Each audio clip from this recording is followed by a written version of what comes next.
энэ өөрчлөгдсөн мэдээлэл бас миний өхөөр дамжаад миний уурах тархинд очоод миний бие махбодд очоод дархлааны эсүүд нь хүүхдээ хурдан эдгэх гэж нөгөө дархлааны уургуудаа илүү их үйлдвэрлэдэг гэсэн үг. Тийм. За хөхөр хооллолт болохоор хүүхдийг шүд цоорох эмгэг буюу кариес гэж бид нар ярьдаг те. Шүд цооролтоос шүд хорхоодох эмгээс хамгаалдаг болгон судалгаагаар бүр хамгаалдаг. Тэгэхээр хүүхдийн эрүүл мэндийг ээж аавын эрүүл мэндээс салгаж ойлгох боломжгүй. За бид нар болохоор ээж л эрүүл ах ёстой гэж яриад байдаг. Аав ч гэсэн эрүүл ах ёстой. Хүүхэд өвдөх ёстой. Өөрөөр хэлбэл хүүхэд маань ээжийнхээ умаагаас энэ хорвоо дээр ирлээ. Өвчин өсгөгч нэгэн вирустай танилцааг байгаа гэсэн үг. Тэгэхээр угаасаа өвдөнө. Тэгвэл өвдөх үед нь хүүхдийг хэн юу хамгаалах юм бэ гэхээр ээж өөрөө буюу ээжийн хөхнээс үү, ээжийн хөхнээс үн дагаа амьд дархлааны уургууд нь хамгаална гэсэн үг.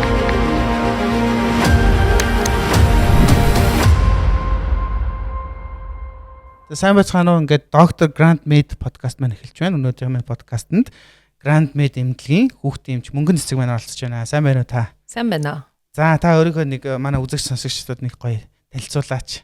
За баярлаа. Чамд олоод энэ подкастыг сонсож байгаа хүмүүст энэ өдрийн мэндийг хүргэе. Намайг Хуйг очрын мөнгөн цэцэг гэдэг. За би хүүхдийн эмч, нэраа эмч мэргэжилтэй. За мөн хөр олтын зөвлөх гэсэн мэргэжлэр Америк нэгдсэн улсад суралцаад олон улсад ажиллах хэрэг авсан эмч байгаа. За мэргэжлэрээ 15 дахь жилдээ ажиллаж байна. За Grand Med эмнэлэг дээрээ бид нар 2025 оны 11 сараас эхлээд хүүхдийн оншилгоо эмчилгээ, хүүхдийн зөвлөгөө үүслэг хийгээд ажиллаж эхэлж байна. За ер нь бол зөв хүүхдийн эмчнэр зөндөө байгаа шүү дээ, тий. Нэг онцгой санагдаж байгаа юм хөхөр хооллолтын мэргэжилтэн гэдэг жаа шүү дээ. Ер нь энэ мэргэжил ер нь миний бодлоор баг та ганц маань суугаа юу Монголд. Энэ мэргэжлийн талаар та нэг бид нар тайлбарж өгөөч. За энэ хөхөр хооллолтын зөвлөх гэдэг англиар болохоор lactation consultant гэдэг. Монголоор бид нар хөхөр хооллолтын зөвлөх гэж орчуулад байгаа. За энэ мэргэжлэр болохоор одоогийн байдлаар Америк нэгдсэн улсад бусад улс орнуудад бэлтгэдэг байгаа. Монголд яг анагаахын сургуулиудад одоогоор энэ хөхөр хооллолтын зөвлөх гэсэн мэргэжлэр бэлддэг. За би Америк нэгдсэн улсад магистрийн хөтөлбөрт нийгмийн эрүүл мэндийн магистрийн хөтөлбөр суралцж байхдаа энэ хөхөр хооллолтын зөвлөх гэдэг мэргэжлэр 1 жил суралцаад тэгээд шалгалтаа өгөөд олон улсад ажиллах эрхээ авах боломж олцсон гэсэн үг тий. Тэгэхээр энэ одоо мэргэжлийн талаар нарийн тайлбарлалт одоо жишээ нь хөхөр хоолно гэдэг чинь уг нь зөнгөөрөө төлөхөр болдог зүйл биш юм уу? Энэ дээр бас яг ингээд хөхөр хоолж чадахгүй хүүхэд гэж бас байдаг уу? Эсвэл хооллож чадахгүй байгаа их гэж байд юм уу? Ер нь энэ тал дээр хөхөр хооллолтын тал дээр. За хөхөр хооллолт болохоор амьдралын эхний 6 сар бид нар дан хөхөр хооллоод өөрөөр хэлбэл ээжийнхээ момноос дан одоо хөхөрөө өхнийхөө сүгээрээ хооллоод эхний 2 жил буюу 2 нас хүртэл нь хөр олоороо зөөлдөг. За тэгээд яг одоо ингээд дөнгөж төрсэн ээж хүүхэд ингээд хөр олоход маш олон асуудал бэрхшээл тулгардаг байгаа. За хэдийгээр яг таны асуусан шиг нөгөө хүн чин хөхтэй амтна шүү дээ, бид нар амьд үр зулцах төрүүлээд тэрийг хөр олдог. Яг ингээд ямар нэгэн тусламжгүйгээр гадны тусламжгүйгээр өөрөө болохоор юм шиг санагдчихж байгаа боловч яг амьдрал дээрээ яг практик дээр маш олон асуудал бэрхшээл тулгардаг байгаа. За тэгээд жишээлбэл өхний толгой хагарах байж болно те. Хүүхдээ цадах гэж гинөө, сайн цадж гинөө мэдгүй байж болно. Эсвэл хүүхдээ хөхүүлж амлуулж чадахгүй байж болно хүн дээрээсээ. За эсвэл хөхүүлж амлуулахад хүүхдэд нь ямар нэгэн зовир бэрхшээл байж болно. Маш олон асуудал бэрхшээл тулгардаг. Өөрөөр хэлбэл амьдралын эхний 2 жилд нь ээж хүүхэд хоёр тулгарсан хөхний өрөвсөл байж болно, хөр олдын асуудал бэрхшээл болно, байж болно, хүүхдээ хүүлж амлуулж чадахгүй байж болно. За тэрний улмаас хүүхдээ сүүн тижээлэр ч юм уу те хоолсон ийм олон асуудал бэрхшээлийн үед тэрэнд нь онш тавиад тэгээд тусламж үзүүлдэг ийм мэргэжил байгаа. Ер нь нэраа ийм нялх хүүхдийн хувьд одоо эрүүл амьдралын хэв маягт нь одоо онцгойлоод анхаарах зүйл юу гэдэм бэ?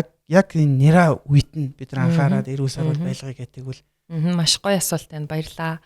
За хүний амьдралын нөгөө хамгийн чухал өдрүүд бол амьдралын эхний оногуд байдаг. За энэ дотор ангаах ухаан, шинжлэх ухаан тогтооцсон байгаа. Хүний амьдралын яг ээжийнхэн умаа дотор бүрэлдсэн тэр мөчөөс ахуулаад 1000 хоног яг календарын 1000 хоног буюу жирэмсний тээлтэй хугацаа. Тийм. Тэгээд тэрэн дээр эхний 1 жил, 2 дахь жилээ нэмэхээр 1000 хоног болж байгаа. Энэ хоногуд бол хүний амьдралын эрүүл аз жаргалтай амьдралын хамгийн чухал өдрүүд юм байна гэд судлаа тогтооцсон байгаа. За тэгээд 1000 хоног гэдэг ойлголтыг бид нар 15 сүүлийн одоо 10 жил 15 жил маш эрчимтэй ярьж байна. Өөрөөр хэлбэл энэ 1000 хоногоо яаж өнгөрөөсөн, энэ 1000 хоногт хүүхдийн хооллолт ямар байсан, ээж аав нь хэр их хайрлсан, хүүхдтэйгээ хэр их харилцсан, үүнээс нь шалтгаалаад тухайн хүний үлдсэн амьдрал буюу одоо жишээлбэл дунджаар одоо монгол хүний дундаж нас те 70 байлаа гэж бодоход тийм ойролцоогоор нөгөө 70 байлаа гэж бодоход тэр үлдсэн 70 жилийнх нь үлдсэн 68 жилийн амьдрал шууд хамаарна гэсэн үг тий. Аха. Тэгээд энэ 1000 хоногийн хамгийн чухал зүйл бол хөхөр холлох байгаа. За бид нар бүгдөө мэдчихэж байгаа жирэмсний тээлтийн хугацаанд 32-7 хоногоос эхлээд нөгөө төрхөөс өмнөх амралтаа авдаг тий. За тэгчээд төрсний дараа болохоор хамгийн багадаа ээж хүүхдээ 2 жил өөрөө хүсвэл 3 жил хугацаагаар одоо төрсний дараах амралтаа аваад хүүхдээ асарч бойжуулж хөр холлох тэр боломжийг хуулиар олгож байгаа гэсэн. Тэгэхээр энэ хууль бол зүгээр нэг бодож байгаад бичсэн биш. Энэ хүний амьдралын нөгөө хамгийн чухал үед нь ээж хүүхдээ хөхөр холлох боломжийг бүрдүүлээд ээж хүүхдтэйгээ аль болох их хайрлаад илүү их нөгөө нүцгэн ингэр дээр арьс арсаар тэрж хүүхдтэй хайрыг мэдрээд өөрөө бас аз жаргалыг мэдрээд тэгж нөгөө харилцах уураг тархины хөгжил бас хамгийн эрчимтэй явагддаг үед байгаа. Тэгэхээр энэ 1000 хоног бол хамгийн чухал гэж үздэг байна. Энэ нөгөө 3 нас хүртэл нөхөр алж болно гэдэг чинь шүү дээ. Зарим хүмүүс нөгөө 5 маа хүртэл одоо нөхөр алсан гэдэг чинь шүү дээ. Одоо 3-аас нь 3 наснаас удаан хөхүүлэхээр одоо ер нь жоохон сөрөг талмал гэж байд юм уу юу? Улам л сайн байх уу? За ер нь улам сайн байна. Тийм одоо бидний зөвлөмжн дээр юу гэдэг вэ гэхээр хамгийн багадаа 2 нас гэдэг нь 2 нас хүртэл та амарчлал өөхтэй хөлөөрэй. Яасан ч үсээс 2 нас бол 2 нас бол нөгөө минимум буюу хамгийн одоо нөгөө доод хугацаанд гэсэн. За тэгээд 2 нас хүрснээс хойшоо хэрвээ ээж хүүхэд хоёр өөрсдөө хүсвэл аль болох удаан хүлж болно. Та хүүхдээ сургуульд ортлон 6 нас хүртэл нь хүлж болно. 3 нас хүртэл нь хүлж болно те. 4 нас хүртэл нь хүлж болно. Өөрөөр хэлбэл ээж хүүхэд хоёр хүсээд хөхөр хооллохыг хүүхэд нь олоод ээж өөрөө хүсчихвэл аль болох удаа хүлэгдсмал сайн гэж үздэг. Тэгээд энэ хөхөр холж байгаа үеийн асуудлыг зөвхөн хөхөр холж явах үедээ одоо өвтгөөс хамгаалдаг, дархлаагийн дэмждэг гэж ойлгож болохгүй. Насан туршийн ач тусдаа насан туршийн одоо ач холбогдолтой гэж үздэг байгаа. Тэр ач холбогдлуудаас нь жоохон дурдвал жишээ нь одоо ямар ач холбогдлууд байх вэ? Яг хүүхдэд одоо ямар ач холбогдол ах вэ? Дараа нь бас дурдвал амар их юм байгаа хальтаа зүгээр чухлуудыг хэлвэл. Хамгийн чухал нь гэвэл хүүхдийг өвтгөөс хамгаална. За яагаад тэгэхээр одоо хүүхэд маань яагаад 2 нас хүртэл хүлээрэ гэж үздэм бэ? Зөвлөд юм бэ гэхээр 2 нас хүрчиж хүүхдийн дархлаа тогтолцоо энэ гадаад орчинтой амьдралтаа танилцаад өөрөө ингэж баг багаар бүрлдэж өсч хөгжиж яадаг. Тэгэхээр хүүхэд маань ээжээсээ одоо энэ дэлхий дээр ирэхдээ дархлаа тогтолцоонд бүрэн гүйцэд хөгжиж амжааг байдаг гэсэн үг. За тэгэхээр энэ үедээ байглаас одоо өвтгөөс хамгаалагдсан дархлаа буюу байгалийн хамгаалалт нь ээж миний хөхнээс байхгүй юу. За тэгэхээр миний хөхний суун дотор миний хүүхдийг өвтгөөс хамгаалсан нөгөө дархлааны амьд дуургууд нь амьд эсүүд нь амьд дархлаа идэвхтэй бодисод байгаа. Энэ бол номер 1 одоо хөхөр холтын ач холбогдол. За тэгэхээр сүүн тижэл гэд бид нар бодоод үзье. За нариулдаг сүү гэж ярьдаг те. Сүүн тижэл дотор миний дархлааны ураг байхгүй. Сүүн тижэл дотор дархлааны одоо идэвхтэй бодисод байхгүй л гэсэн үг. Тэгэхээр энэ бол зөвхөн амьд хүнээс амьд хүний бие махбодоос гарч байгаа зүйл болохоор энийг бол югаарч хөхөр холтыг ээж өхнөөс үг югаарч орлуулах боломжгүй гэж үздэг. За хоёрдугаар хамгийн чухал ач холбогдол болохоор амьдралын эхний 1000 хоногт уураг тархины хөгжил хамгийн эрчимтэй явагддаг. Энэ үед уураг тархины хөгжил хайрлагдсан, хамгаалагдсан ямар нэгэн байдлаар ээж аавдаа тий чухал гэдгээ мэдэрсэн тэр харилцаа хүүхд яг зөв хүүхдийн одоо насан туршийнх нь бас эрүүл ураг тархины хөгжил, эрүүл дасан зохицох чадварын үндэс болдог гэж үздэг. За тэгвэл яг хүүхдээ хөр холж байгаа үед нүцгэн ингэр дээрээ ингээд бие биенээрээ шүргэлцээд хүүлж байгаа үед окситоцин гэдэг даавар ялгардаг. За энийг зарим хүмүүс маань сонссон баг. Эний нөгөө нэр нь наз жаргалын даавар. За тэгэхээр энэ наз жаргалын даавар ялгарч байгаа үед миний хүүхд хамгийн тайван байна. Аз жаргалтай. Миний хүүхдийн уураг тарих хамгийн сайнаар одоо хөгжин бүрлдэн гэсэн үг. За мөн миний биед бас аз жаргалын даавар буюу нөгөө окситоцин маань ялгарч байгаа. Тэгэхээр би маш тайван байна. Төрсний дараах эхний 3 сарыг бол жирэмсний тэлтийн 4 дахь сар гэж үздэг. За энэ сараа маш амжилттайгаар даван туулна. Сэтгэл зүйн байдал маань доктортой байна. Төрсний дараах сэтгэл готролд орохгүй, төрсний дараах төр зүйлийн сэтгэлийн хямралаа амжилттай даван туулна. За аз жаргалтайгаар миний дархлаа тогтолцоо сайн ажил нь ямар нэг архаг хууч өвчнүүд маань сэдрэхгүй те халдварт өвчнөд өртөхгүй зэрэг маш олон ач холбогдолтой байдаг. За тэгээд эхний нөгөө өвдөхөөс хамгаалдаг дархлаагийн дэмждэг энэ бол би түрүүн хэлсэн зөвхөн хүүхдээ хүлж байгаа эхний 2 жил биш насан туршдаа таны хүүхдийг халдварт өвчнөөс гадна маш олон архаг өвчнүүдээс хүн амын нас баралтын тэргүүлэх шалтгаан болсон олон өвчнүүдээс бас хөр алд хамгаалдаг болох нь судалгаагаар олон жилийн туршид тогтоогдсон байгаа шүү. Зөв. Энэ тодруулж нэг юм асуувал нэг хөхөр хоолно гэж байгаа шүү дээ. Тэгэхээр зөвхөн тухайн ээж хүү хоёрынх нь илүү ингээд одоо чухал одоо илүү сайн холбоотой байдгүй эсвэл өөр одоо ихийн сүг хүүхдэд өгвөл адилхан байх уу эсвэл яг өөрийнх нь сүү байвал илүү нөлөөлд юм болов. Одоо яг тэр дархлаа махлаа юмнуудад нь. Тий, яг одоо өөрөөр хэлбэл би хүүхдээ хөр холж байгаа үед надад бас миний тархинд бас давхар одоо тэр хүүхдийн амны бүтцээс нь шалтгаалаад миний тархи руу мессеж дохионууд очиж байгаа гэсэн. За хүүхэд өвдлөө гэж утгад хүүхэд өвдсөн гэдэг дохио мессежээр би хүүхдээ өвдсөн гэдгийг мэдхээс гадна тэр амны бүтэц, амны ашигтааньян те амны бичил орчин гэж бид нар ярьдаг. Энэ өөрчлөгдсөн мэдээлэл бас миний хөхөр дамжаад миний уурга тархинд очоод миний бие махбодд очоод дархлааны эсүүд нь хүүхдээ хурдан эдгэх гэж нөгөө дархлааны уургуудаа илүү их үйлдвэрлэдэг гэсэн. Тийм. За тэгээд хүүхдийн ам цангалаа гэж бодъё те. Хөр хоолж байгаа үед давхар ус өгөх шаардлагатай аюуг асуудаг. Бид нар эхний 6 сар бол дан хөрөө хооллороо өөрөөр хэлбэл ээжийнхээ өхнөөс өөр зүйл битгий өрөө гэдэг. За миний хүүхдийн ам цангалаа гэж те. Тэгэхээр миний өхний сүний найрлагын усны агуулмж нэмэгддэг жишээтэй те. Тэгэхээр яг хөр хоолд болохоор ухаалаг хооллолт. Өөрөөр хэлбэл миний хүүхдэд юу хэрэгтэй? Түүний нөлөөгөөр миний өхний сүний найрлага өөрчлөгдөнө л гэсэн. Аман цангаа төхөө байхын бодвол илүү шингэн гарна гэсэн үг юм шүү дээ. Яг зөв усных нь агуулмж нэмэгддэг гэсэн үг. Наач өстө сони юм шүү дээ. Тэгвэл за хөхөр хоолтын тухай ярьж байхад нөгөө одоо ингээд 2 наснаас хойш ингээд хөхүүлээд ирэхээр нөгөө шүдэн одоо цоороод байна гэд би нэг тийм бүр эмчийн текст уншижсэн л та. Шүн ингээд унтж яхад нь хөхүүлээд унтуулахаар сүүч өөрөө лактозтой болохоор шүдийг нь ингээд цоолоод байна. Одоо шүн бити сүүгээр холлоорооч илүү бүр тийм юм сонсч байсан. Тэнгууд зарим талд нь болохоор үгүй хүүлэх ёстой тэр сахар махраа багасгаач гэдэг нэг тийм уншижсэн л та. Ер нь аль нь зөв юм бэ? Яг зөв. Одоо ингээд ээж аав нарын дунд ийм нэг эргэлзээтэй ойлголтууд хагааддаг тийм. Тэгэхээр ангаах ухаан, шинэлэг ухаан гэдэг маань нэг л зүйл байгаа. Өөрөөр хэлбэл бид нар ээж аав нартаа иргэддээ одоо бид нартээр хандж байгаа хүмүүст ямар зөвлөгөө өгдөг вэ гэхээр нотлохонд суурилсан буюу батлагдсан юмыг л ярьдаг. За энэ бол зөвхөн нэг хувь нэг хүний нэг эмчийн туршлага биш, нэг эмнэлгийн туршлага биш, Монгол улсын туршлага биш. Бид нэр яг л нөгөө нотлохоо буюу яг үндслэлтэй батлагдсан зүйлийг ярьдаг. За энэ дээр бас би яг нотлохоонд суурилсан буюу баталгаатай хариултыг өгье. За хөхөр хоолт болохоор хүүхдийг шүд цоорох эмгэг буюу карис гэж бид нар ярьдаг те. Шүд цоорлолтоос шүд хорхоодох эмгээс хамгаалдаг болгон судалгаагаар бүр хамгаалдаг. Эсвэргээрээ хөхөр аль холж байгаа хүүхдүүдийг сүн тэжээглэлээр холж байгаа хүүхдүүдэд харьцуулаад судлахад хөхөр олж байгаа хүүхд нь шүд цоорох өвчнөөр өвдөх магадлал нь өвчлсөн нь илүү бага байсан. За мөн зуултын гажиг гэж байдаг те. Буруу зуултууд, шами зуулт, орсгой зуулт тэр зуултын гажигаас бас зөв одоо хөлж амлуулж байгаа тохиолдолд сүүн тэжээлэр угчаар холсон хүүхдээс илүү их нөгөө нэг зуултын гажиг тохиолдох магадлал нь бага байсан бахны. Тэгэхээр энэ дээр ээж аав нар маань одоо ойлголтоо нэг болгох хэвээр хөр хооллолт эсэргээрээ таны хүүхдийг амны хүндий одоо Монгол хүүхдүүдийн дунд байгаа хамгийн номер 1 өвчл бол шүд цоорох өвчин шүү дээ. Амны хүндий өвчнүүдийн дотроос энээс хамгаалт юм байна гэж ойлгож болно гэсэн.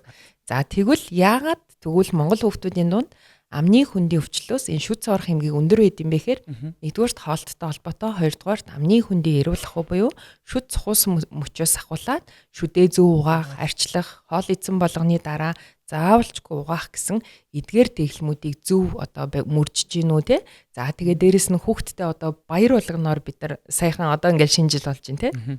Шинэ жилийн үеэр манай бичлэг явж байна. Тэгэхээр хүүхдэд юу гэдэг вэ гэхээр тухайн дэлгүүртэйгээ хамгийн сахарын агуулмж одоо өндөртөө зүйлийг ингээ боогоод бэлэг гээд тэгээд өгч байгаа жишээтэй. Энэ одоо зуршлаа хэв маягаа те энэ одоо заншлаа хүртэл бид нараас эргэж харах хэрэгтэй бодох хэрэгтэй гэж боддог байгаа эмч хүний хувьд. Тэгэхээр чинь зүгээр хортой биш бүр илүү сайн юм биш те шүдэнд нь. Тийм хөр холболт бол эсэргээрээ хамгаалдаг байгаа тийм.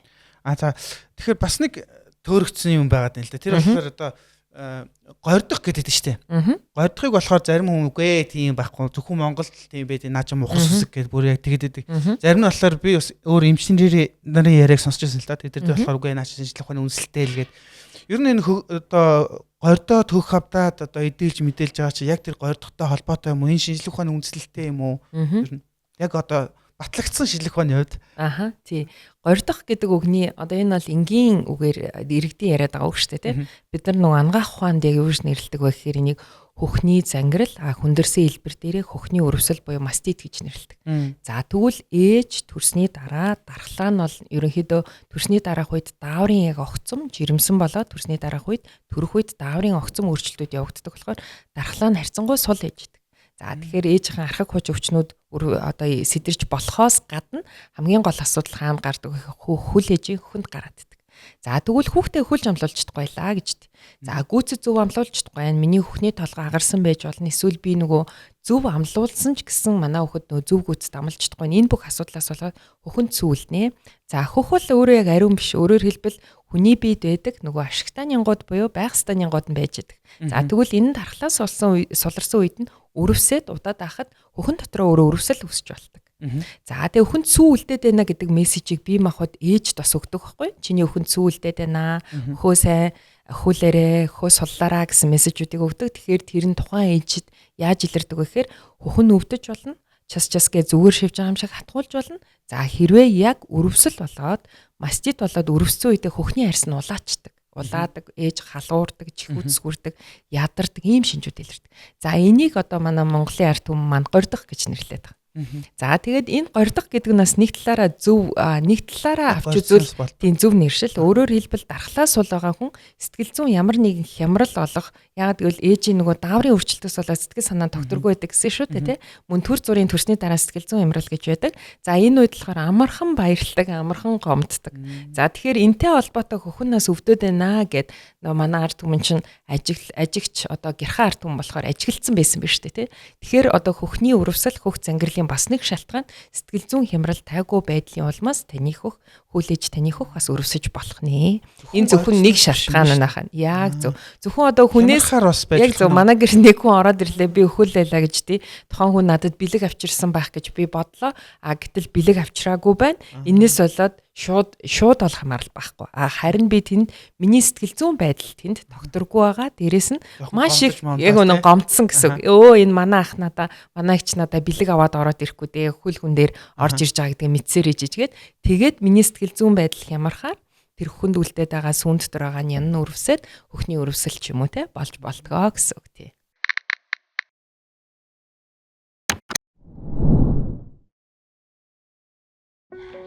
Сайн байна уу эмчээ?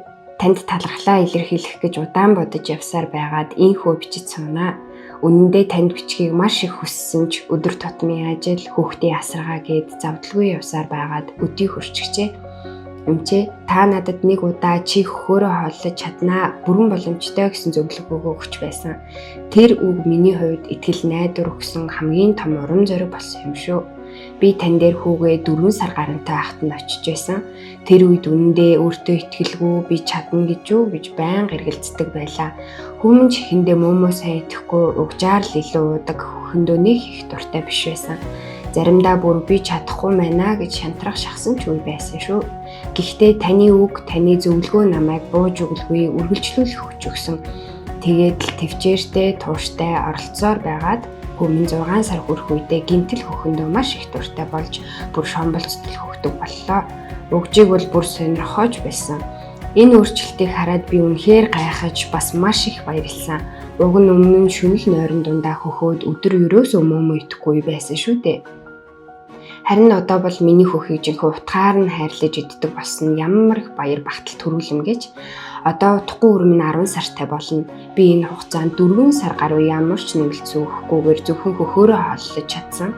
Үүнийг бодохоор өөрөөрөө бахархаж танд бүр илүү их талархах сэтгэл төрдөг.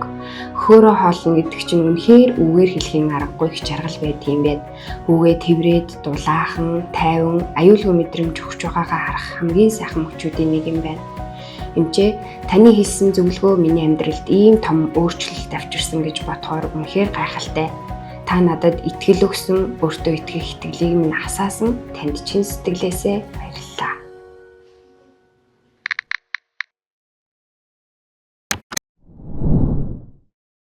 Хөхн ингээд хавдсан тийм үедээ нөгөө хүүхдтэй бити хөхөлээрээ гэж зарим хүмүүс тэгдэг юм. Зарим хүмүүс болохоор тэр үед нь бүр хөхөөл хэрэгтэй гэж хэлдэг юм.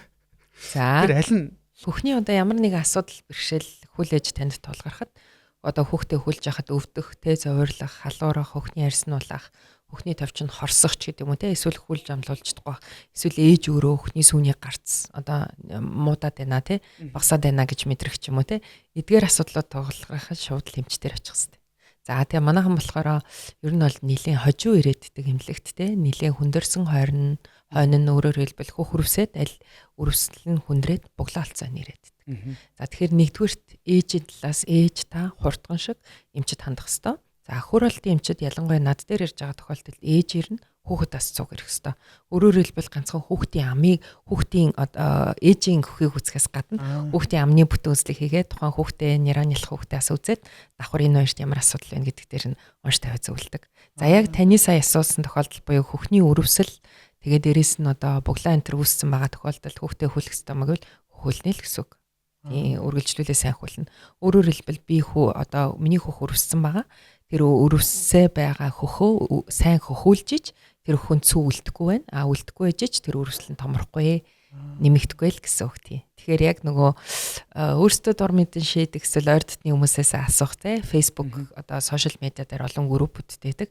За тэднээс мэрэгжлийн бус хүмүүсээс зөвлөгөө авахар яадаг вэ гэхээр нөгөө асуудал бэрхшээл тулгардаг ээж таны хүүхэд өөрсдөө л охирдог байгаа. Тэгэхээр мэрэгжлийн эмчид хандаад цаг алдалгүй тусламж авал бид нэр заавалжгүй хөхний өрөвсөл за тэгээд цаашлаад хөхний буглаа олж хөндрүүлэхгүйгээр тусалж чаднаа л гэсэн үг.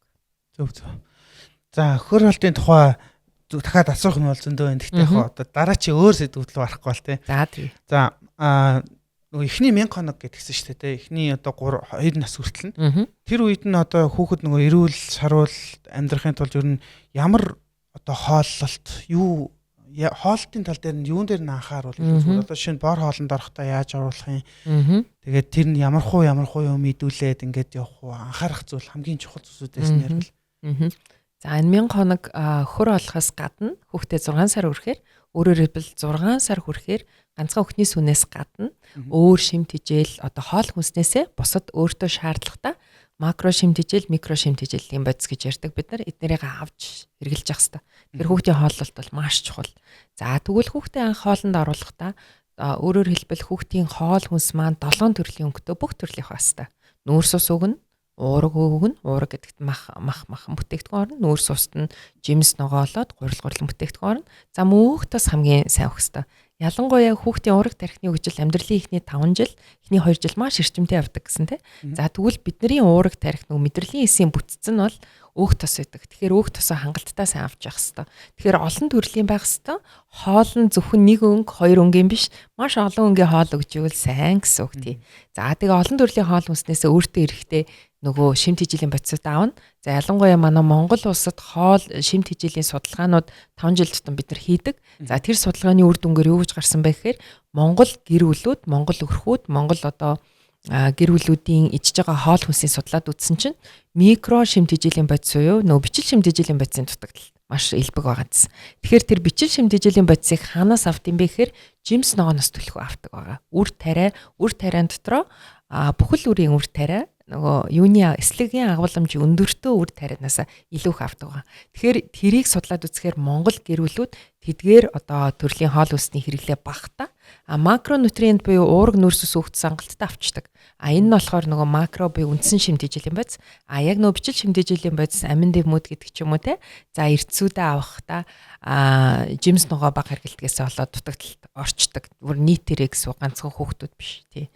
Тэгэхээр шимт хижээлийн дутагдал бол маш чухал.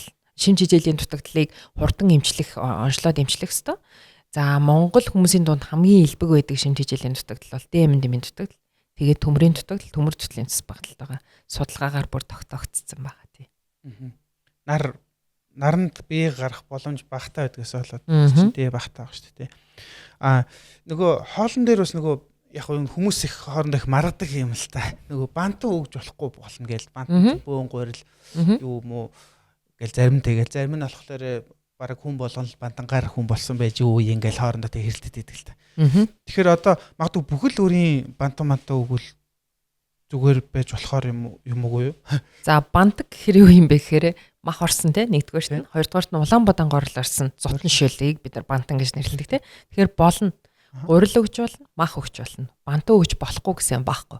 За тэгвэл яагаад Монгол хүмүүс энэ олон мянган жилийн турш хүүхдээ бороолонд оруулахдаа хоол хүнс танилцуулахдаа бантан өгдөг байсан юм бэ гэхээр тэр идчихэж байгаа хоол хүнсээ жижигхэн болгоод зутан нухаш бантан болгоод ингэж нөгөө идэхэд амархан, зажиллахад амархан, зэлэхэд амархан болгоод өгдөг байсан гэсэн.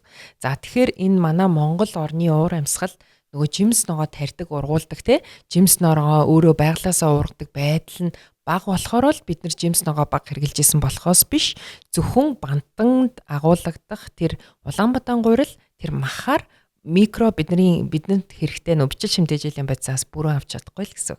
Тэгэхээр өгж болно, өгж болохгүй гэсэн юм байхгүй. Тэгвэл зөвхөн бантан бас өгөөд авах хэрэгтэй гэсэн үг биш байх нэ. Давхараас яг зөвтэй тийм. Тэгэхээр бас юмыг шууд нөгөө өрөөсгөл биш олон талаас нь авч үзэн дээрээс нь нөгөө мэрэгжлийн хүмүүсийн зөвлөгөөг авна. За тэгээ солонгийн 7 гэд нэг энийг чийдэлчих хэвээр. Зөвхөн миний хөвгт ээж байгаа хоол хүнс шиг манайх гэрүүлээрээ аль болох олон өнгийн хоол хүнс хэрэглэх хэрэгтэй гэсэн. Тэгвэл юу олон өнгөтэй юм бэхээр жимс олон өнгөтэйдэг, ногоо олон өнгөтэйдэг тийм. Дүнгууд за энэ хугацаанд ч нөгөө хүүхдийн хоолтоос гаднаас ээжийн хоолт байгаа шүү дээ. Яг зөв. Одоо нөгөө жирэмсэн байх үеийн хоолтны тал дээр жишээ нь би зүгээр миний мэддэг зүйлээр тэр байгаа байхгүй. Одоо тэгтээ өөр болсон баг л та. Манай ихч мэгчиг болохоор наа чинь юу би давхар 2 хүний хоол идэх хэвээр. Наа чи хэвээр амар их идэх хэвээр шүү бүр их өгөөдэй гээд. Тэгээд амар их хоол мал өгөөд тэгээд байдаг л та. Жирэмсэн ээж дөө. Жирэмсэн ээжийн хоолтын тал дээр эсвэл зарим нь бүр яг бүр 20-од идэг бас харагддаг. Яг зөв. Бүр болохгүй гээд ээж баг өсөөд ах чинь заримдаа ингээ хорж мөрөд идэг үе байдаг л та. Ер нь энэний баланс. За яг л нөгөө бодит жишээнүүд асууж байна тий. За тэгэхээр нөгөө ээж ирүүл ээжиж, аав ирүүл ээжиж, ээж аав хоёроос бүрэлдэх үр хүүхэд маань ирүүл байна л гэсэн. Тэгэхээр хүүхдийн эрүүл мэндийг ээж аавын эрүүл мэндээс салгаж ойлгох боломжгүй. За бид нар болохоор ээж л эрүүл ах хэвээр гэдээ яриад байдаг. Аав ч гэсэн эрүүл ах хэвээр. За тэгэхээр жирэмсэн үедээ ямар ах хэвээр бэхээр жирэмсэн үед нөгөө 1000 хоногийн чинь эхний нөгөө хоногуд нь явж байгаа шүү дээ тий. Тэгэхээр ээж бол бүх төрлийн хоол хүнс жирэмсэн ээж бүх төрлийн хоолоос идэж болно. Ялангуяа нөгөө бичил шимтгийлийн бодисоор баялаг жимс ногоог түлхүү хэрэглэх ёстой гэж үздэг. Тэгэхээр жирэмсэн ээжийн хоолоос нөгөө салангийн 7 өнгөтэй ах хэвээр. Хорж болохгүй хань. За хориул яах вэ гэхээр би хоолныхоо нэр төрлийг багасаад хоол хүнсээ хориод байвал ээж одоо ээжээр дамжуулаад хүүхэд маань одоо ихсээрээ дамжуулаад тэр хоол хүнстэй жирэмсэн үедээ ээжийнхээ умаа дотор ахта танилцчих хэвээр. Тэрнтэй танилцаагүй тэгээд төрсний дараа гарч ирээд тухайн одоо хоол хүнсийг их хэрэглэж байгаа үед нь анх хэрэглэхэд бие махбодд нь хашлын урал одоо их явагддаг гэсэн. Тэгэхээр айл болох эртэл танилцах тусам нэгдүгээрт нь ээж ирүүл байна. Нөгөө бичил шимтгийлийн бодис аав нь жирэмслэлтэй эрүүл сарваа сайхан хүүхдэд тээж төрүүлнэ. Хоёрдугаарт нь би ихсээрээ дамжуулаад хүүхдтэй тэр шимтгийлийн бодис өгөхөөс гадна танилцуулж байгаа гэсэн үг. За үүний дараас хөхүүл үед хоол хүнс хориод байдаг нь буруу. Өөрөөр хэлбэл хоол хүнс хориулах тусам эсрэгээрээ миний хүүхэд тухайн хоол хүнстэй анх танилцахдаа илүү их харшлын урал явагдана, илүү их харшлах, илүү их эмзэгших магадлал нь нэмэгдэнэ л гэсэн үг. За таны хоёрдугаар асуусан нөгөө 2 хүн байгаа болохоор 2 дахин идэх ёстой гэж. За энэ бас буруу ойлголт. Тийм би одоо өөртөө хангалттай юм ажиллаж байхад миний бие махбод ухаалаг болохоор миний хүүхдэд хэрэгтэй зүйлийг цуснаас агуулад миний цуснаас хүүхдийн одоо ихс рүүгээ хүүхд рүүгээ дамжуулаад өгч байгаа гэсэн. За тэгэхээр их идээд хөдөлгөөнөө хориод таргалаад байх нь бас буруу гэсэн үг жирэмсэн үед. Тийм өөрийнхөө яг хийдэг хөдөлгөөн одоо жишээлбэл алхдаг бол тий гэрлүүгээ алхдаг гэрлүүгээ орохдоо шатаараа алхдаг байдаг ч юм уу эсвэл ажил руугаа очихдоо 10-аас 20 минут 30 минут алхдаг ч гэдэг юм тэр хөдөлгөөнөө хийн хоол хүнсээ харин хорж болохгүй хоол хүнсээ хүчээр хідээд ээж болохгүй бах нэ тэгвэл жирэмсэн үеийн жин эксэлтээс гадна жирэмсэн үеийн одоо цусны глюкоз эксэлт бид нар чихрийн шижин гэж ярьдаг жирэмсэн үеийн тэр асуудал бас түгээмэл байгаа гэдэг. Хүүхдэд бас тэр инсулин хай болох уу? Хэрвээ ихээр чихэр идээд байвал За инсулин гэдэг байгаа хүүхэд нь. Тий, инсулин гэдэг нь болохоор нойр булчирхаанаас ялгардаг давар байхгүй. За цуснд байгаа глюкозын хэмжээ буюу өөрөөр хэлбэл бидний амар орж байгаа бүх зүйл нарийн гидсээр хотоодоор дамжаад нарийн гидс рүү шимэгдэж орохдоо бүгдөө глюкоз гэсэн энгийн нүүрс усны хэлбэрт ордог байхгүй. Энийг глюкоз гэж нэрлэдэг. Тэгэхээр цусных нь глюкоз өндөр байгаад дагтсан энэ инсулин гэдэг нойр булчирхаанаас ялгардаг давар маань энийг зохицуулдаг байхгүй. Тэгэхээр ингээд нөгөө глюкоз өндөр байгаад лээвэл нойр булчирхаанаас инсулин их ялгараа л байна. За тэг их ялгарч байгаа сүүлдээ тэр нөөц маань тэр нойр булчирхаанаас ялгардаг нөөц маань багасаад инсулин маань багасчаараа цусныхаа нөгөө глюкоз нь байнгын өндөр болчдөг. Энийг бид нар чихрийн шижин гэж ярьдаг тийм. Тэгэхээр бас ээж тийм байвал нөлөөлнө гэсэн үг тийм. Тийм чихрийн шижин ер нь ихэнх архаг өвчнүүд тухайн ээж аав ямар өвчнөөр өвдсөн тэр одоо өвдлөх магадлал генээр нь дамжаад одоо тэр удам зүүн мэдээллийг агуулсан материалаар нь дамжаад манай хүүхдэд бас тийм магадaltaй болно гэсэн. Энэ харшлын өвчин дээр айгуу тод илэрдэг. Жишээлбэл ээж аав хоёлоо харшлын ямар нэгэн хэлбэрийн атопийн одоо ямар нэгэн хэлбэрийн өвчнөд байла. Миний хүүхдүүд 100% одоо энэ хоёр ээж аваас төрсөн хүүхдүүд 100% өвчлөх магадaltaй. За тэгвэл тал нь буюу аав нь жишээлбэл эсвэл ээж нь жишээлбэл харшлын ямар нэг өвчтэй л гэхэд одоо хүүхдүүдийнх нь 50% гээд энэ судалгаагаар тогтоогдсон байгаа тийм. Нөгөө жирэмсэн үеийнхээс гадна дөнгөж нөгөө хөхүүл үед амар их нэг ингэж миний санаж байгаа нөгөө гурил их өгдөг, боорцог их өгдөг, бичээ их өгдөг. Энэ хөхөнд нь сүү оруулах нь шүү гэдээ бүр албаар ингээд маш их юм чихэртэй тэгээд ийм гурилтай тийм юмнууд өгөөд идэг л та. Тэгээд одоо үнэхээр гурилан бүтээгдэхүүн идэхээр сүү ордог юм уу? Эсвэл гурилан бүтээгдэхүүнээр сүү оруулаад ахаар чинь эрүүл мэндэд ээжийн эрүүл мэндэд бас сөрөг юм шүү. Тэр ер нь баланс нь ямар байд юм бэ? За.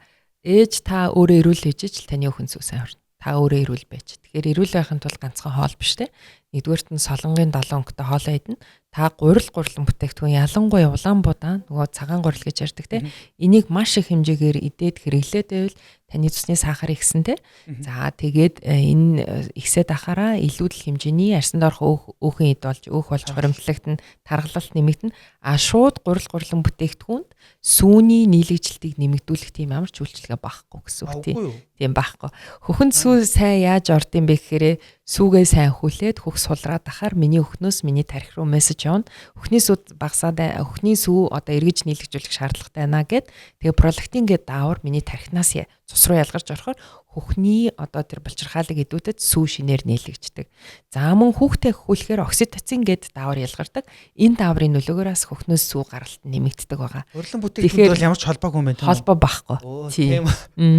Тэгээ бид нар чи бүр зорж очиж би бол яг ихч мэгчтэрээ жоохон бахта зорж очиж бичээ авч очиж ээж авч өгөөрэй гэдэг байсан л та. Тэгвэл бүр ямар ч холбоогүй юм байх. Тийм, хөхөл ээж дээр та очих байгаа бол сайхан жимс аваад орж болно, ногоо аваад орж болно те. Тийм, тэгээд эсвэл одоо нөгөө төрсний дараа бид нараас нөгөө олон найрлагатай амин дэмэрцсэн бэлтгэлийг бас хэрэгэлдэг. За эсвэл тухайн ээжид ямар нэгэн төмрийн дутагдал, дэгийн дутагдал ч юм уу те. Дутагдал байгаа тохиолдолд дутагдсан зүйлийг бас хэрэгэлдэг. Тийм. Тэр нөгөө хүүхдийн харшиллын тухай бас аяг яригдж байна л та. Тэгвэл нөгөө жимс ээж нийтгэхээр ингээд хүүхд нь нүүрэн дээр нүн гарчдаг ч юм уу. Яа тийс гэдэг шүү дээ. Тэр одоо тэгэхээр ээж одоо хэд их сахартай мэдээд гэсэн үг юм уу? Эсвэл өөр шалтгаан байд юм уу? Ер нь харшил хүүхдийн харшлууд одоо амар түгээмэл болоод байх шиг байна л да. Тэр тал дээр. Тийм, харшлын өвчнүүд ер нь ганцхан Монгол улсад биш те. Дэлхийд даяараа сүүлийн 50 жил, сүүлийн 60 жил, 70 жил ихсэж байгаа. Тэгэхээр харшлын өвчин гэж юу юм бэ гэхээр хүний бие махбод өөрөө өөрийгөө хамгаалах дархлаа тогтолцоо гэж байдаг. За тодорхой нэг зүйлийн эсрэг тэрэндээ хит мэдрэг олцоод одоо тэр нөгөө хит мэдрэгчлийн уруулууд илэрхийлэл бид нар харшлын уруул буюу харшлын өвчин гэж яриад байдаг.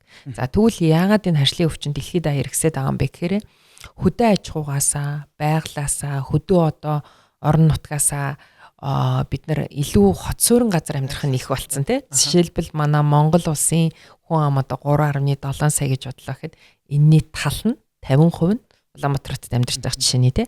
Тэгэхээр байглаасаа холдоод автсан мал ахуйгаасаа одоо тэр нүүдэлчин ахуйгаасаа холдоод автсан хүний бие махбод уулзах, хүрлцэх тий одоо тийм зүйлсүүд нь эрс багасч байгаа гэсэн үг. Жишээлбэл одоо Малчны хотод Ховд аймагт гэдэг ч юм уу те Малчны хотод өсөж байгаа хүүхэд Улаанбаатар хотод за энэ хаан улдуурагт одоо төрж өсөж байгаа хүүхдүүдийн аль нь илүү их одоо юутай гадаад орчинтойгоо илүү хүрлцэх вэ, танилцах вэ гэхээр мэдээж тэр Малчны хотод. За тэгвэл ийм суурин амьдралд шилжсэнтэй холбоотой харшлын өвчнүүд бие махбод маань илүү их мэдрэг болж байгаа. Ялангуяа ямар улс орнуудад өндөр байд юм бэхээр өндөр хөгжилтэй орнууд суурин амьдрал руу бидраас илүү олон жилийн өмнө шилжсэн, маш цэвэрхэн орчинд амьдардаг, маш одоо хүрлцэх юм багтаа тийм орчинд илүү их байгаад байдаг. Тэгэхээр та хүүхдээ эрүүл өсгий, харшилгүй өсгийо гэвэл бид нар чинь нөгөө нүүдэлчин одоо ах トゥ хамаатан садан байгаа шүү дээ эмээ өвөө байгаа, авга нагц байгаа. Тэднэр дээр нь 100 өвөл гэхгүй аль болох ойр ойрхон Малчны хотод очиж тоглуулж явах хэвээр,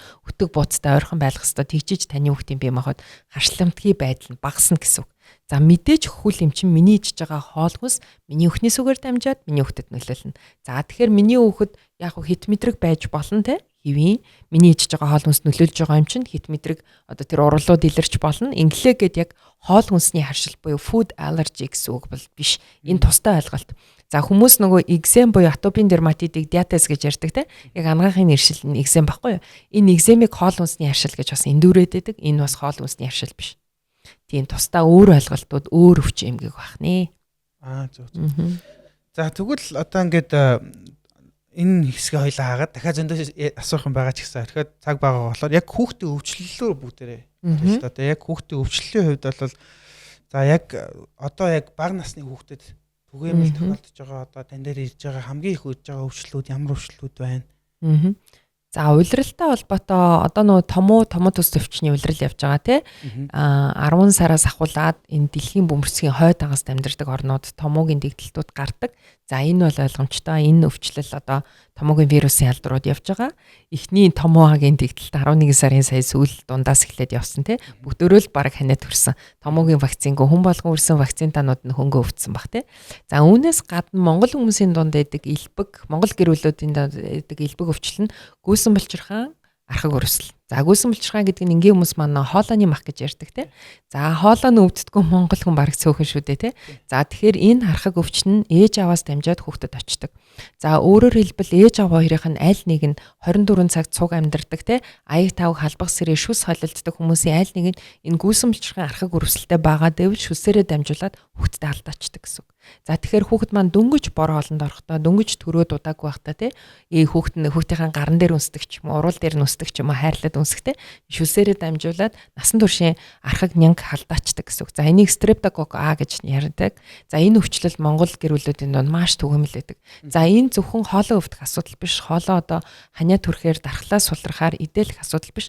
Олон жил өвдөх тусам энэ өрөвсөл маань цус руу ороод цусаар дамжаад зүрхний хагалтгууд бөөрийн өрөвсөл, үе мөчний өрөвсөл үүсгдэг. За тэгээд миний хоолойны ангийн хүндрээ зүрхэндээ орцсон, үе мөчөнд орцсон гэж ярьдаг шүү дээ, тийм. Тэгвэл энэний өвчлөлийг гэр бүл дотроо шүсээрээ дамжуулаад бас халдаагаад байдаг. Энийг бас анхаараарай гэж хэлмээр байна. Тэр болохоор одоо ингэдсэн шүү дээ. Нөгөө халбгаа ингээд нөгөө илүү гарсын ингэж нэг долоогоо өгж мөнгөдөг амд халдваа дамжиж байгаатай бас амар нөлөөдөг.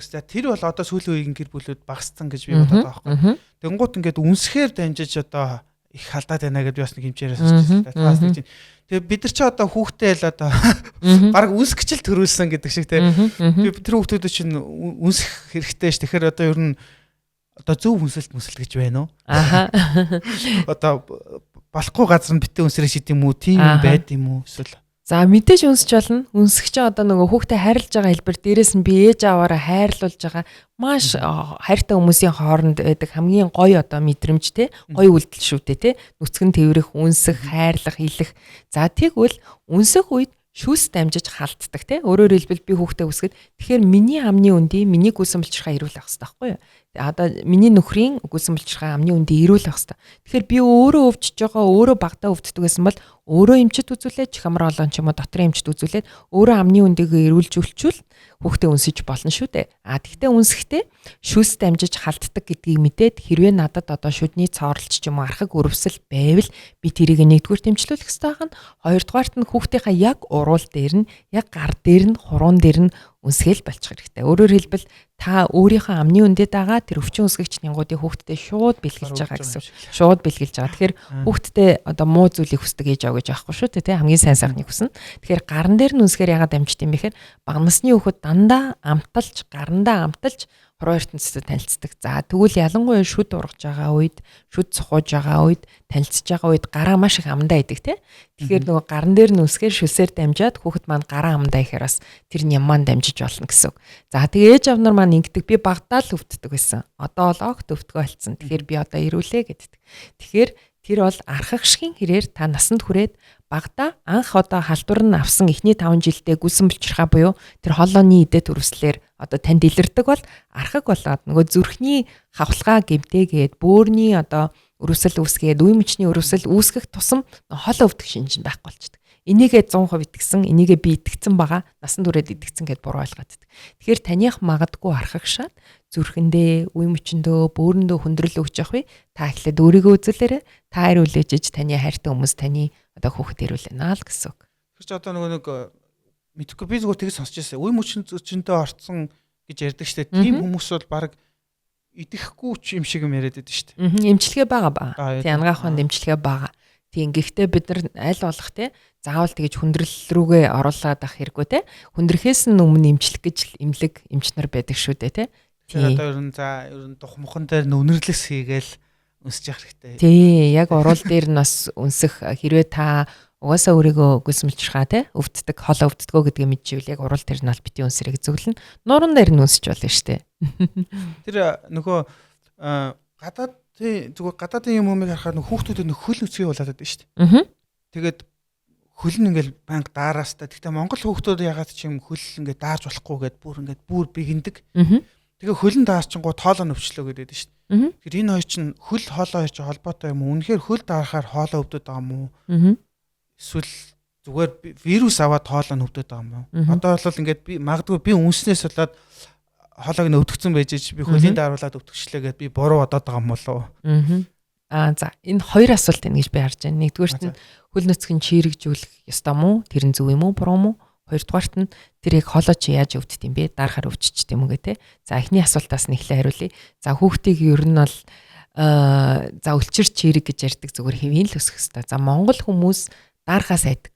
Өөрөө хэрвэл даарсан ген биднэрт ингээ бидний меморинд байдаг. Одоо миний ээж аваас, миний эмээ өвгөөс, миний өвөг дээдсээс надад даарч болохгүй. Ягаад тэгэхээр бид нар маш хүйтэн өвөл удаан үргэлжилдэг те. Өвөл удаан үргэлжилдэг. Зуны улиралд хүртэл яг нэмэх 20-оос дээшээ яг тийм дулаахан тийм өдрүүд нь хүртэл цөөхөн байдаг шүү дээ те. Тэгэхээр нөгөө даарсан ген байдаг болохоор би өөрөө даарсан гентэй болохоор хүүхдээ ч гэсэн даарчихгүй гэд бэцэлээд бүцэлээд идэг гэсэн. За тэгэхээр хүүхдийг халууцуулах хэд бигнэх ерөөсөө сайн биш. Ялангуяа няран ялах үед нь одоо баг гэрийнхэн агаарын эмийг 25 тэрнээс дээшээ олгоод бүгдөө ингээ халууцаал хөлрөөл. За тэгээд хамар нь битүүрэл яг зөв те. Тэгэхээр энэ бол ерөөсөө тохиромжтой биш. Яг л нөгөө хэвийн одоо өрөөний хэм хэд байх хэвтан бэхээр нэг 20-23 байдаг ч юм уу те. Яг эндээ хэвийн ах зэргийн жоо сэрвтер 20-23 яг л хамгийн тохиромжтой тийм хэм гэж үздэг байхгүй 20-23 хэм. За тэгвэл ингээд өсгчүүл анханасаа миний хүүхэд өлчир чирэг байх нь те. За мэдээж дааруулах сайн биш. Дааруул яах вэ гэхээр дархлаас сулрна. Дархлаас сулрахаар надад байгаа архаг өвчнөө сэдрэн. Жишээлбэл би ээж аваасаа тэр гүсэмлчрхэн архаг эдээд үрүсэл үүсгдэг стрептокок А гэдэг бол ням баггүй юу? Вирус биш ням. Тэрийг авцсан байлаа гэж бодоход би daарлаа гэхэд миний дархлаас сулрахаар тэр ням маань үрүсэл олно, хоолой эдэлж болно л гэсэн. Тэр ням гайл эзэн авцсан байсан гэсэн. За тэгэхээр хоолой бол яаж өвдөж болох юм бэ гэхээр вирусээр ч өвдөж болно, нянгаар ч өвдөж болно. За энэ нянгийн жишээ бол сая ингээ архаг авцсан байдаг байна шүү дээ. Шүлсэрээ дамжаад. Вирус бол одоо ингээд бид нар сая нөгөө ковид гэж цар тахлыг жинхэнэ нөгөө амьд гэрч болоод тийм цар тахалтай үед одос амьдрж үзлээ шүү дээ тий. Тэгэхээр тэрий яад юм бэ гэхээр 1-2 метрийн зайд шүлс буюу агаар цэцлийн замаар дамжиж халддаг. Энэ бол вирус аахгүй. Тэгэхээр энэ вирусыг гаднаас авахаас биш нянг бол гаднаас авахын ховор нянгийн албарыг шүлсэл холддггүй юм бол аяг даваг халбах сэрээ одоо тий хоолой иддэг юмнууд л холддггүй. Тэгэхээр нянг бол хаанаас авд юм бэ гэхээр нянг гэрүүлээс л авдаг их ихтэй. Тэгвэл вирусыг бол би одоо жишээлбэл хоёлоо ингээд одоо 2 метрийн зайтай сурж 1 метрийн зайтай надад томоогийн вирусын алдар байлаа гэхэд та томоогийн дархлааг байлаа гэхэд танд халдах эрсдэлтэй л гэсэн үг тий. Тэр вакцины тухайд одоо за зарим тийм үнэхээр яг гэр бүлээд би мэддэг байхгүй вакцин хийлгэх нь одоо эрсдэлтэй бүр эрсдэлтэйгээс биш бүр аюултай гээд бүр вакцин товлол вакцин хүртэл хийлгдэггүй бүлийг би мэддэг л те.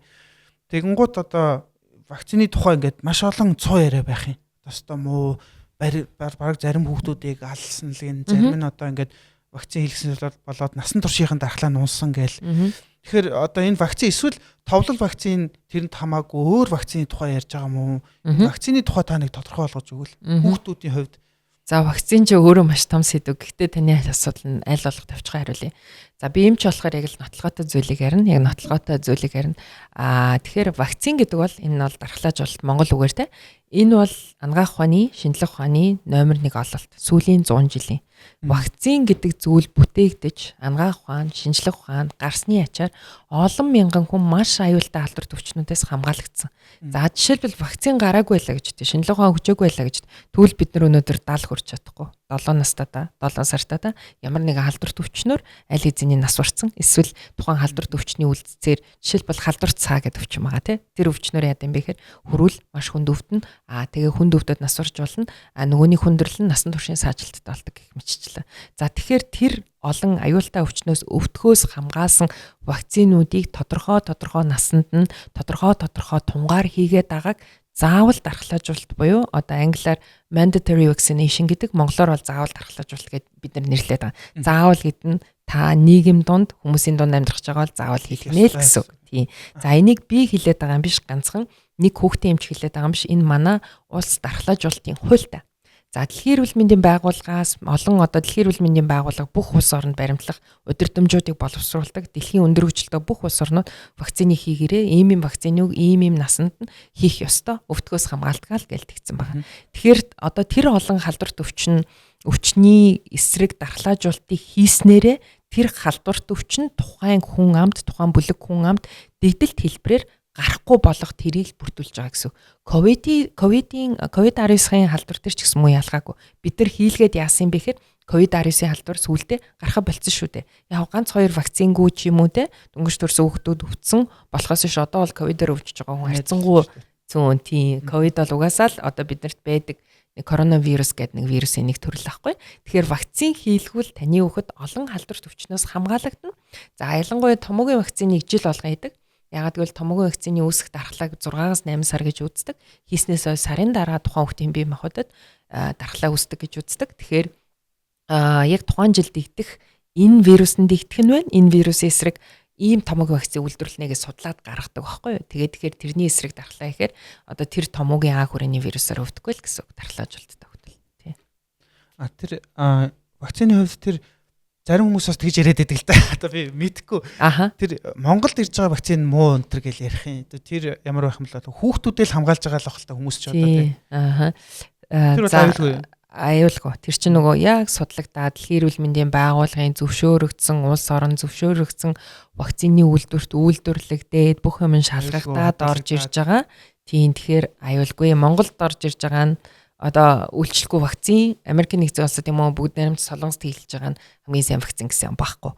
Харин улс орон болгон ерөнхий заавал дархлаажуулалтын тов нь адилхан байдаг. Зарим нэг улс орнууд арай илүү вакцинтай байдаг. Жишээлбэл Америкийн нэгдсэн улсад ротавирус гэд та сонсч байсан. Ротавирус гэдэг нь амьсгалын зам болоод бохор гараар дамжиж халддаг багнасны хүүхдүүдийн дунд ходоод гидсний өрсөлдөж үүсгдэг. Бөөлждөг байлгдаг ханиад гэсэн. Хүүхэд өвтгөөрөө өндөр халуур нь бөөлжин, шингэн баан, хоолндоо дургуул айгүй олон зовиртой өвддөг. Жишээлбэл ротавирус Америкийн нэгдсэн улсад төрсөн хүүхдэд заавал дархлаажуулалтын 5-нд нь 2 сартаагаас эхлээд 3 туухаар байгаа гэсэн үг. Манад бол ротавирусын вакцин яг заавал дархлаажуулалтын товд нахгүй аав ээж нар нөгөө сайн дураараа хэлгэж байгаа. За салхин цэцэг бидний бүгдөө багтаа өвдөд дархлаатай бол залдарт өчөө бүгдөө мэднэ те. За тэгвэл Америкийн нэгдсэн улсад салхин цэцэг өвчний вакциныг хийдэг. Гэх жишээний зарим улс орнууд нь илүү байна уу гэхээс яг заавал их дархлаажуулалт нь бүх улсоор адилхан байдаг бахны тий. Африкт бол бүр амар өвчнгүүд бол байгаа шүү дээ. Яг зөв тий. Бид нар очихдаа хүртэл яг зөв тий. Би жишээ нь 2019 оны 100 Африкийн Замби гэдэг улсад дадлага хийжсэн. Очиж нөгөө зуныхаа дадлагыг хийжсэн.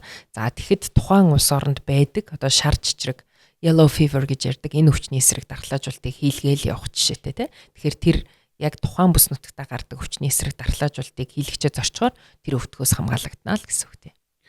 Зөв. За бид хоёрын ярилцлагыг дуусгах өгч байна. Сүүлийн асуултууд энэ хүүхэд нэг халуурдаг штэ. Одоо хүүхдээ ингээ халуурахаар ээж аваад болохоор сандраал эсвэл шинэ ээж аав болохоос заримдаа тэгдэм юм уу. Юу тухын дурхгүй юм өгөөл бөксрүүн лаа хийгээл халууны нам дараал ерөөсөө ингэждэг. Тэгээд хүмүүсийн эмчнэрийн яриа зөвлөгөө өдрийг сонсохоор ер нь жоохон халдварлуулж авах хэрэгтэй, өөрөө нь тэмцүүлж авах хэрэгтэй гэж тэгдэг. Тэгэхээр энэ талыг бас аль нь зүгээр гэдэм бэ? Ер нь халдварлуулж авах хэрэгтэй. За халдварлуулахдаа хэд хүртэл халдварах нь аюулгүй байдгийг. Халдварж явах үед нь яач бол зүгээр юм өгөөд шууд дарчих хэвээр мó. За халдвархаас их айдаг манайхан тий. Тэгэхээр халууралт гэж юу юм бэ гэдгийг эхлээд бас ойлгох хэрэгтэй. Халууралт гэдэг маань бидний бие махбод миний биед ороод ирсэн өвчин үүсгдэг тэр вирусны эсрэг үзүүлж байгаа дархлааны хариу урвал нь илэрхтэй халуурч буюу биеийн хэм өндөр суулж илэрдэг. Тийм. Тэгэхээр халууралтыг бид нар болохоор дархлааны хэвийн хариу урвал гэж үзэх ёстой. За тэгвэл халуун хүүхдийн биеийн халуун хэд байвал бид нар халуун буруулах өвчин намдаах одоо жоргуу юмнуудыг хэрглэж эхлэх юм бэхээр 3 сар хүртэлх настай хүүхэд таны хүүхэд 3 сар хүртэлх настай бол сугны халуундаа 38 хэм түүнээс дээшээ байвал нөгөө халуун буруулах өвчин намдаах хэмээр хэрглэж эхэлнэ. 38 хүртэл нь халууруулна л гэсэн үг. За тэгвэл 3 сараас дээш настай хүүхэд миний хүүхэд жишээлбэл 3 настай байлаа.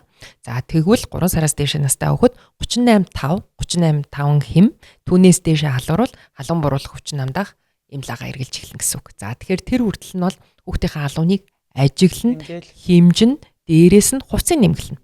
халуурж байгаа үед ээж авнар маань улам хөнчлөөр бүр хөлөө баглаад байдаг. Тийм. Тэгэхээр нөө халуун буухгүй л гэсэн үг. Тэгэхээр хувцсыг нэмгэлэн шингээ майл болгох сайн авалгана, ус сайн авалгана тий. Ус сайн авалгана хөхүүл 3 сартаа хөхөх шүү дээ тий. Тэгэхээр ус биш хөхийн сайн хөхөлнэ гэсэн. За тэгвэл халууралтын татал гэж байдаг нөгөө өмнө нь халуураа татцсан маа гэд ээж авнар найгаад идэх. Зарим хүүхдүүд халуун даах чадвар буюу өндөр халууралтын үед за өндөр болоогүй 38 5-аас дээшээ болоогүй байхдаа хүртэл нөгөө татах тийм хариу урал үзүүлж болдог.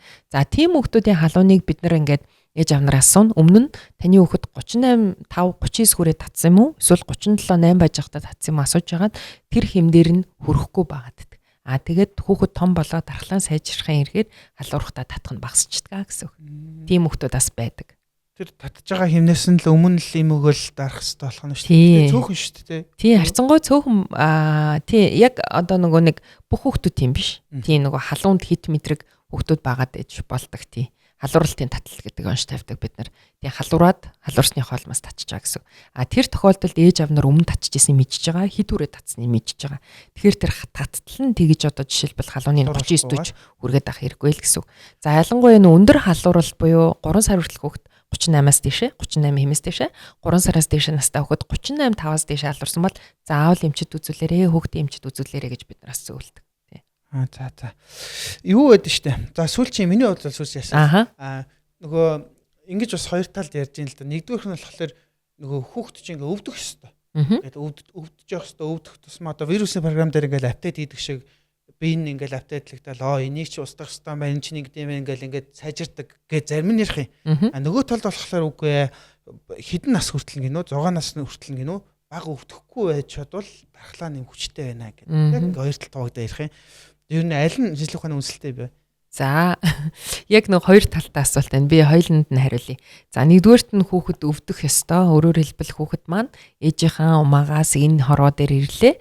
Өвчин өсгөгч нэгэн вирустай танилцаагүй байгаа гэсэн үг. Тэгэхээр угаасаа өвдөнө. Тэгвэл өвдөх үед нь хүүхдийг хэн юу хамгаалах юм бэ гэхээр ээж өөрөө буюу ээжийн хөхнээс үү ээжийн хөхнээс үндагаа амьд дархлааны уургууд нь хамгаална гэсэн. За хөр олж байгаа хүүхдийг сүн тэжээглэлээр холж байгаа хүүхдүүдтэй харьцуулахад харьцангуй өвдөх нь байгааддаг. Ягаад гэвэл хөхний сүнд дархлааны уургууд аваад байна шүү дээ. За тэгэхээр ингээд тэр нөгөө өөрийнх нь дархлаа тогтолцоонд гүйцэд хөгжтөл ээжээр хамгаалагчдаг байна.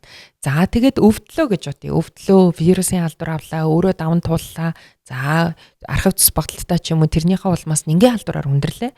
Нингийн алдар болохоор бид нар антибиотик хэрэглэх хэрэгтэй байдаг. Нингийн алдрын эсрэг антибиотик бичдэг те эмч. За тэгвэл антибиотик ойр орхон хэрэглэхээр хүүхдийн биед байдаг өөрийг нь хамгаалдаг нөгөө ашигтай нянгууд гэж ярьдаг те. Хэвийн бичил орчны байхгүй болгочдөг.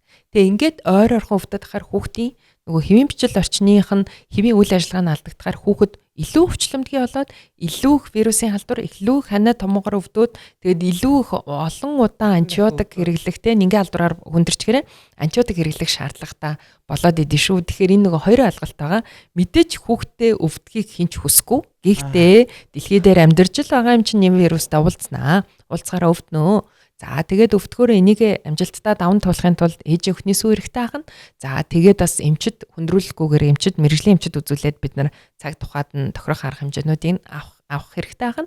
За энэ дээр бас нөгөө хөр холлороо гэд ярихаар нөгөө ээж нарын сэтгэл зүг би ээж нартай олон жил ажиллахаараа мэднэ. Хөр холж чадаагүй ээжүүд маань маш их хэмзэглээд хүн дээр хүлээж авааддаг. Ээж та чадах бүхнээ хийсэн. За тэгэхээр хөр олдын эмч гэдэг юм эмч байдаг бахна. Ирээд тусламж аваараа чадхаараа туслана.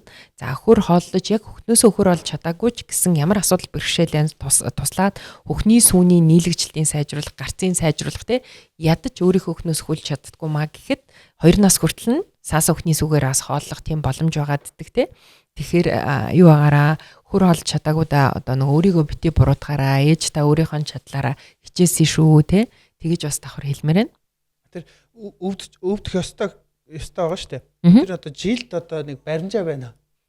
За барим цааш нь одоо юу гэдэг чинь жилд нэг 2 өвдөд байвал ер нь зүгээр шүү бас нэг тийм амар аюултай болоогүй ч гэдэг юм уу те. Эсвэл тийм юм байдгүй юм байх. За ялангуяа бага насны хүүхэд те 2 хүртэлх насны хүүхэд 5 хүртэлх насны хүүхдүүд вирусын халдвараар өвдөх бол ер нь түгээмэл нэгдүгээр томоогийн дэгдэлттэй холбоотой те хоёрдугаарт нь тэр нэг анх удаа өвчж байгаа ротавирус, аденовирус, энтеровирус ч гэдэг юм. Тэдрээр өвдөн хэвийн гол нь та юун дээр анхаарах вэ гэхээр миний хүүхэд өвдөх болгондоо нингийн халдвараар хүндрээд дунд чихний эдээд үрүүсэл, гүсэмжирхэн эдээд үрүүсэл, нянгийн гатгаа, бөөршөөс дамжуулах замын халдвар гэдэг ч юм уу. Нянгийн халдвараар хүндрээд байвал нэг анхаарал авах хэрэгтэй. Дархлаан сул байна л гэсэн. Яагаад дархлаан сул байна? Ямар шалтгаан байна?